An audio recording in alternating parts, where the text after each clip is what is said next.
10 Best Picks presents the top 10 best 13-inch laptops. Starting at number 10. ACER Spin 5. Honestly, I've never been too impressed with Acer's Spin 2-in-1 laptops. They were okay, but against Lenovo's Yoga, HP's Envy Spectre X360 and Dell's XPS 13 2-in-1 they just couldn't compete. Then, the new Spin 5 arrived earlier this year, and it was hard not to take notice because it literally stood above the competition. The Spin 5 was originally priced starting at $899, but that was before the pandemic. You can get one direct from Acer for $999 with a 10th Gen Intel Core i5, or go up to a Core i7 for $1,099. In the UK, it sells for £1,099 and AU $2,162 in Australia. All in all, while the deal isn't as good, the Spin 5 is still reasonably priced for everything you're getting. The extra vertical space is nice to have for working on the 2-in-1 in its laptop position, but it's also nice in tablet mode. The 3:2 ratio and 13.5-inch size makes the display roughly the dimensions of A4 size paper. Add in the lightweight, and you can comfortably use the Spin 5 on your arm as you write on the screen, something that's a little awkward with a larger 14-inch model like the Yoga C940. Like the Yoga, though, Acer includes a small active pen that stores and charges in a garage on the right side. The Acer Spin 5 is finally something special. With its taller screen, compact lightweight metal body, excellent performance and overall fine feature set, it has just about everything you'll find on competing premium 2-in-1s. There's still some room for improvement, but no real deal breakers. At number 9. Samsung Galaxy Book Flex 13. 3-inch. After our reviews of the Samsung Galaxy Book S and the Galaxy Book Ion 13.3, both devices showed a potential for improvement. Now it's up to the Galaxy Book Flex 13.3 to show whether fine-tuning is still necessary here as well. Visually, the Windows convertible from Samsung makes a good impression, and the built-in hardware also promises enough performance for effective work. The Samsung convertible's dimensions place the Galaxy Flex 13.3 in the middle of our test field. Large differences compared to other 13-inch tablets aren't noticeable here. However, devices like the Microsoft Surface Pro 7 and the Fujitsu Lifebook U939X make tablet operation easier due to their significantly lower weight.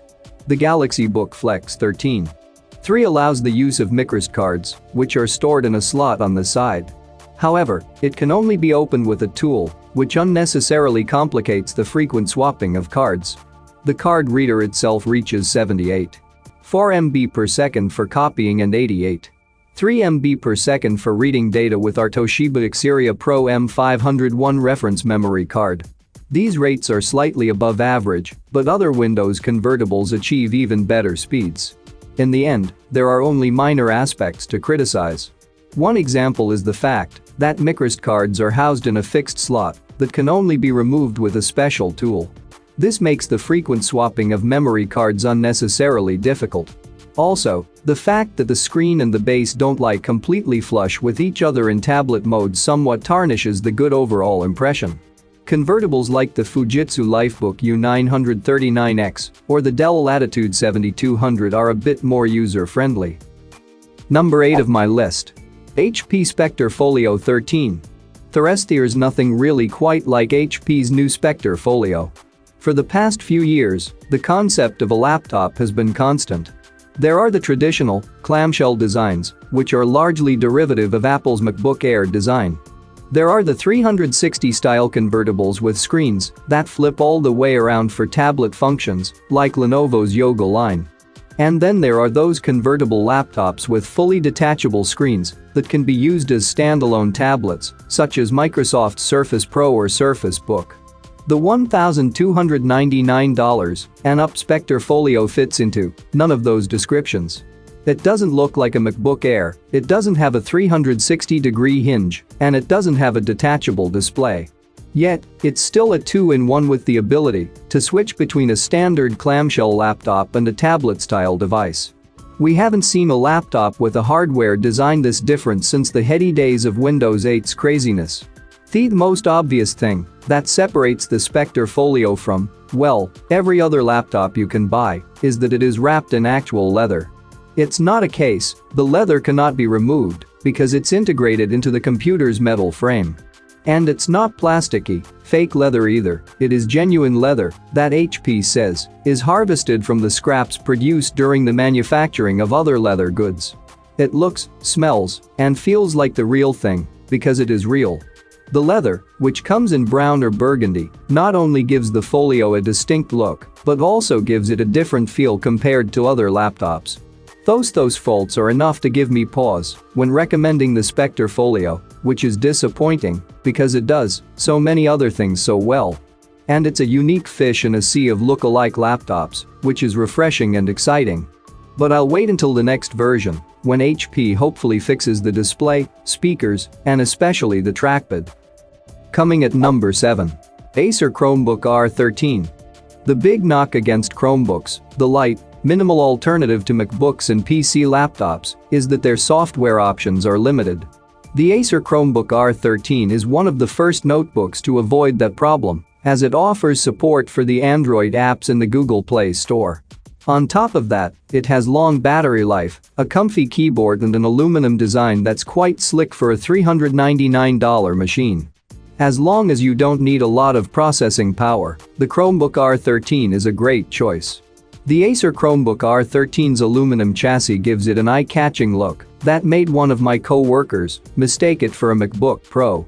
Its 1080p display rotates to laptop, display, tent and tablet positions on a pair of hinges that offer enough tightness to keep it stable. Try your best to not drop the Chromebook R13, which didn't fare so well in our Chromebook drop test. The display separated from the aluminum lid when the laptop landed on its side from 4.5 feet onto concrete. All the connections remained intact, so the screen miraculously turned back on, but the laptop wasn't usable at that point. The Chromebook R13's 13.3-inch, 1080p panel shows crisp images, but with unimpressive color and brightness. When I watched a trailer for Rogue One, a Star Wars story on the notebook, I could see the tiny beads of rain on Orson Krennic's jacket as clearly as each strand of young Jyn Erso's hair. The glowing red lights in a freighter appeared strong, and blue skies rendered in a correct pale tone. But a Star Destroyer showed up in an off-white tone, and the panel gave Rebel pilot jumpsuits a muted orange. At number 6. RAZER Blade Stealth 13. We've reviewed many updates of RAZER's Blade Stealth laptop in the last few years. Some models brought major design revisions, others focused on internal upgrades. The 2020 Blade Stealth 13 is somewhere in the middle, bringing new features, components, and a few design tweaks. Its upgraded NVIDIA GeForce GTX 1650Ti graphics chip makes it the only true 13-inch gaming laptop available, and a new 120Hz display is even more appealing for gamers. These improvements on an already solid design make it easy to recommend, even if it's less of a total overhaul than the editor's choice-winning 2019 version was. The presence of the aggressively priced 14-inch Asus ROG Zephyrus G14, based on AMD Ryzen silicon, undercuts its value somewhat, but there is no direct comparison for this premium gaming ultraportable. Let's start with the design. Everything I liked about the 2019 Blade Stealth 13 is back, chiefly the high-quality all-aluminum chassis. RAZER retains the squarer shape that the Blade 13 Stealth switched to in previous models, cutting its rounded corners for a sharper, more modern look. The lid logo is etched black on black, rather than the classic lime green RAZER logo that, while on brand, looks less stylish. One visible change is the new keyboard layout, meant to address some consistent complaints about past designs. The arrow keys were all full-size, which on a laptop this small meant the right side shift key had to be half the usual length. Now, the up and down arrow keys are half height, so that the shift key can be full length. I can attest from using the past Stealth models that I would habitually hit the up arrow, expecting it to be where shift was, so this change to a more standard layout is much more natural. The arrow keys are used far less frequently than shift, so it's the right trade-off for comfortable typing. This is not a huge change, but it was one of those small things that bugs real-world users consistently in everyday use. For more information and price, check out the product links in description underneath the video. Halfway of my listed number 5. Samsung Notebook 9 Pen. A 2.8 pounds, the 13.3-inch ultra-portable 2-in-1 is one of the lightest in the category, and it's thin at just 0.5 thick. Its battery lasted more than 12 hours, performance is right where it should be, and its metal chassis gives it a premium look and feel. And, with a $1,100 price, you're not overpaying for what you're getting either. For instance, Samsung used a full-size active pen instead of its compact and debatably more useful S Pen. The S Pen stores in the body of Samsung's other laptops, including the new Notebook 9 Pen, and never needs to be charged. The Pro's Pen has no garage or holder and requires the unusual AAA size battery. The Pro's Pen also lacks all of the S Pen's Air Command features that give it an edge over other pen-enabled 2-in-1s. Also sacrificed to the design gods are ports. The Pro has 3 USB-C ports, a microSD card slot and a headphone mic combo jack. That's certainly not unusual for premium ultraportables these days, but it does mean you'll be carrying around adapters. The Pro can charge through all of the USB-C ports, however. Not that you'd know it was charging with the lid closed, though, since there are no indicator lights on the outside at all. The slim power button on the laptop's right side is also a fingerprint reader. Nearly flush with the body, it's tricky to use with the laptop sitting on a desk, and I frequently had to swipe it a few times to get it to register. Maybe slender fingers work better, but it might have been best to place it up on the keyboard deck. Samsung's redesigned Notebook 9 Pro hits all the things you'd expect from a premium ultra-portable 2-in-1 in 2019. Just don't buy into the design hype. Coming in at number 4 of my list. Dell XPS 13 2-in-1. The regular XPS 13 has been our favorite consumer laptop for more than 2 years because of its luxuriously lightweight chassis, gorgeous Infinity Edge display and long battery life. Now, Dell has taken all the slim carbon fiber goodness from its flagship Ultrabook and applied it to a brand new hybrid, which goes on sale January 5 on Dell.com and at Best Buy online. Available for a starting price of $999, the XPS 13 2-in-1 isn't just a refresh of its clamshell brother, it's a machine with a distinct design and features that make it a mostly satisfying convertible. The chassis is thinner than the one on the XPS 13 clamshell, which makes it easier to use as a tablet. And this is a totally fanless affair, so you can curl up with an episode of Black Mirror and not have to worry about getting distracted by noise. This 2-in-1 measures just 0.32 to 0.54 inches thick compared to 0.33 to 0.6 inches for the more traditional XPS 13. I appreciated the difference on a tabletop, and even more when I held both systems. The reduced thickness comes in handy when you're using the XPS 13 2-in-1 in tablet mode. In comparison, the Lenovo Yoga 910 is 0.56 inches thick, and the HP Spectre X360 is 0.54 inches thick, but the ACER Spin's thickness is only 0.4 inches. The XPS 13 2-in-1 is quite light, weighing 2.7 pounds. That's less than the touch version of the regular XPS 13 and lighter than the HP Spectre X360 and the Lenovo Yoga 910. The biggest difference between this convertible XPS 13 and the HP and Lenovo models is how much smaller its footprint is from front to back. Those extra couple of inches made a big difference during my bus commute home, as I didn't have to worry about the person sitting in front of me reclining too far. At number 3. Apple MacBook Air 13-inch. The Intel-powered MacBook Air improves upon its predecessor, the MacBook Air 2019, quite a bit. The 2020 model offers newer internals and better minimum storage configurations than older models. It now comes with double the storage space compared to before. Add in the better performance from upgraded components to Apple's slimmest line, and you have a much better deal for the Air's target audience. Apple's most portable series has been underwhelming for some time now, at least considering its price. Plenty of Windows competitors fit into the same price range, but with more impressive specs, giving the Air a run for its money. Add to that, each year's refresh has been a relatively minor update. It's no wonder that users want more from their Airs. Sadly, it's no longer the thinnest and lightest laptop around. However, the MacBook Air for 2020 is still an impressively compact laptop with Apple's famous design and build quality. Design-wise, things are pretty much the same, but with one major difference: the MacBook Air 2020 comes with a new keyboard. Gone is the old butterfly switches, which were too shallow for many people and prone to failing if debris, such as dust and crumbs, fell between the keys, and in its place is the new Magic Keyboard, which first appeared with the MacBook Pro 16-inch. This offers a deeper travel when typing, so it feels more responsive and, crucially, it appears to have fixed the reliability issues of the older keyboard. This year's MacBook Air fixes a lot of our complaints with previous models. It comes with new, more powerful innards, a drastically improved keyboard and more storage space. However, the screen is a little muted and battery life is average. Still, if you're an Apple fan looking for an affordable MacBook, we can heartily recommend the new MacBook Air, something we've not been able to do with previous versions.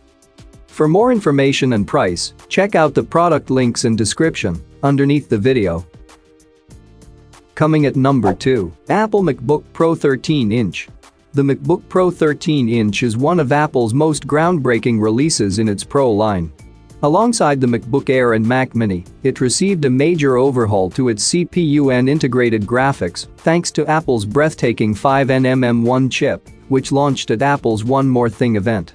The result is a 13-inch Pro that's much more powerful than it has ever been. We found in almost all aspects it did.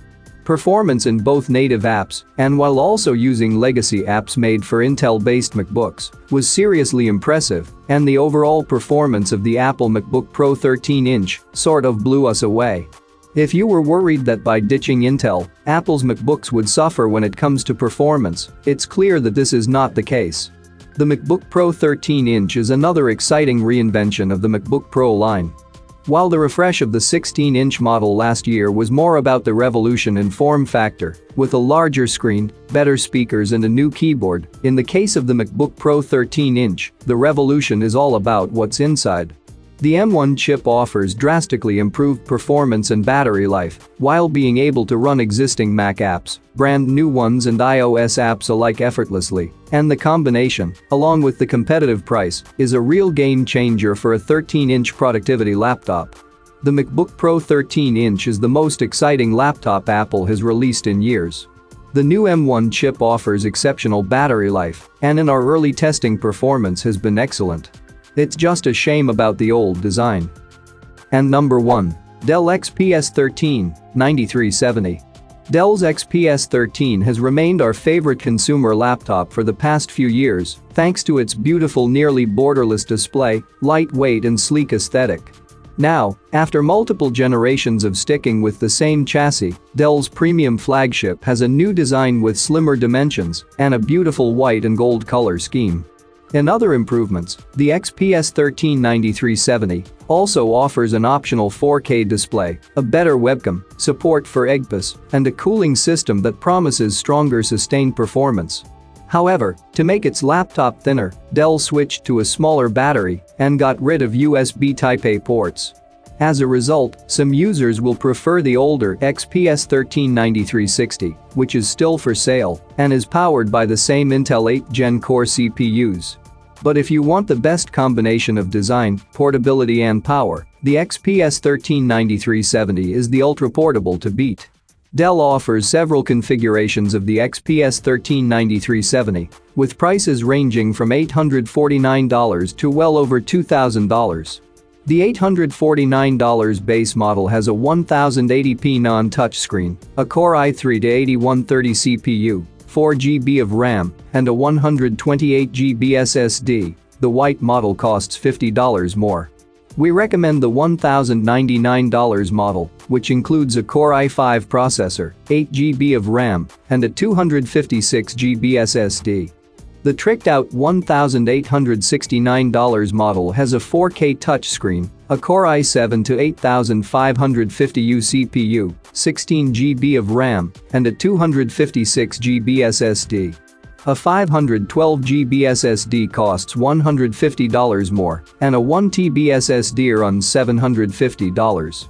If battery life is your highest priority, get a model with the 1080p non-touch screen. but the vibrant colors on the 4K panel make it an even more attractive choice. The Dell XPS 139370 offers strong performance, long battery life and a stunning screen in a chassis that's slimmer and more attractive than ever. For more information and price, check out the product links in description underneath the video. Thank you for watching this video. Please subscribe my channel, share this video and hit the like button.